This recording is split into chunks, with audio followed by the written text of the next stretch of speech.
स्त्री शिक्षणाचा अंगार होती. ती धारदार तलवार होती ती स्त्री शिक्षणाचा अंगार होती.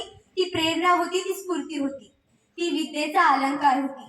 ती अशी स्त्री होती जी समाजाच्या भीतीने कधी डगमगली नाही.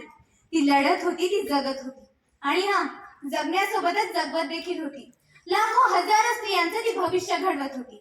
ती आशा होती, ती भाषा होती, ती नवपर्वाची दिशा होती, ती स्त्रियांचा सन्मान होती. सन्माननीय विचारमंचावर उपस्थित असलेल्या सर्वांना मी अभिवादन करते. मी कुमारी सायली आनंदराव पठाडे इयत्ता 9वीची विद्यार्थिनी आपल्यासमोर विषय मांडते क्रांतिज्योती सावित्रीबाई फुले यांची यशोगाथा. जिच्या हाती पाळण्याची दोरी तीच समाजाला उद्धारी, अशी आपल्याकडे एक म्हण आहे. पण आपल्या पुरुषप्रधान संस्कृतीमध्ये जिच्या हाती ससा तोच पारधी असा त्या म्हणीचा अर्थ लावलेला आहे. आपल्याला माहिती आहे आपल्या समाजात पुरुषप्रधान संस्कृतीचं किती वर्चस्व होतं. सावित्रीबाई शिकल्या हे बोलायला वाचायला किती छान वाटतं नाही. पण सावित्रीबाई ज्या परिस्थितीत शिकल्या त्या परिस्थितीचा आपण आढावा घेतला ना तर आपल्याला खऱ्या अर्थाने समजेल की खरी सावित्री कोण होती. सावित्रीबाई त्या परिस्थितीत शिकल्या ज्या परिस्थितीत स्त्रियांना घराच्या बाहेर पाऊल ठेवायला देखील बंधन होतं. सावित्रीबाई त्या परिस्थितीत शिकल्या ज्या परिस्थितीत स्त्रियांनी जन्माला येणं देखील पाप मानलं जायचं. सावित्रीबाई त्या परिस्थितीत शिकल्या ज्या परिस्थितीत एका मुलीचं वय 10 ते 12 वर्ष झालं की तिचं लग्न एका वयोवृद्ध व्यक्तीशी लावलं जायचं किंवा तिच्यापेक्षा 20 ते 25 वयाने मोठ्या असलेल्या व्यक्तीशी लावलं जायचं. सावित्रीबाई त्या परिस्थितीत शिकल्या ज्या परिस्थितीत स्त्रियांना शिक्षणाचे अधिकार नव्हते. सावित्रीबाई त्या परिस्थितीत शिकल्या ज्या परिस्थितीत स्त्रियांना अबला मानलं जायचं.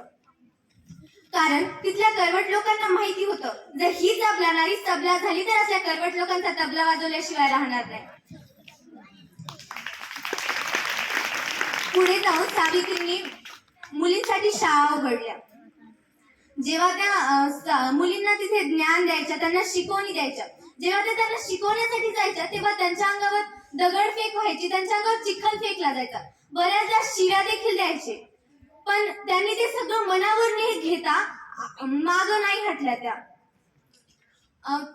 काही दिवसांनी तर त्यांची घरं देखील उद्ध्वस्त करण्यात आली आणि एवढंच नाही तर सावित्रीबाईंवर बऱ्याचदा जीवघेणा हल्ला देखील करण्यात आला.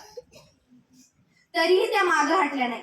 कारण त्यांना माहिती होतं education is the most powerful weapon which we can use to change the world. म्हणजेच शिक्षण हे खूप मोठे शस्त्र आहे ज्याचा वापर करून आपण जग बदलू शकतो.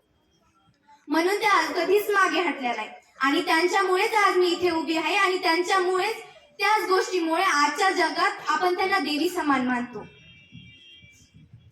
डुबकिया सिंधु में गोताखोर लगाता है जा जाकर वापस खाली हाथ आता है. डुबकिया सिंधु में गोताखोर लगाता है जा जाकर वापस खाली हाथ आता है. मिलते नहीं मोती सहज गहरे पानी में, मिलते नहीं मोती सहज गहरे पानी में. मुट्ठी उसकी खाली हर बार नहीं होती और कोशिश करने वालों की कभी हार नहीं होती. म्हणूनच सावित्रीबाईच्या प्रयत्नांना यश मिळालं. थँक्यू.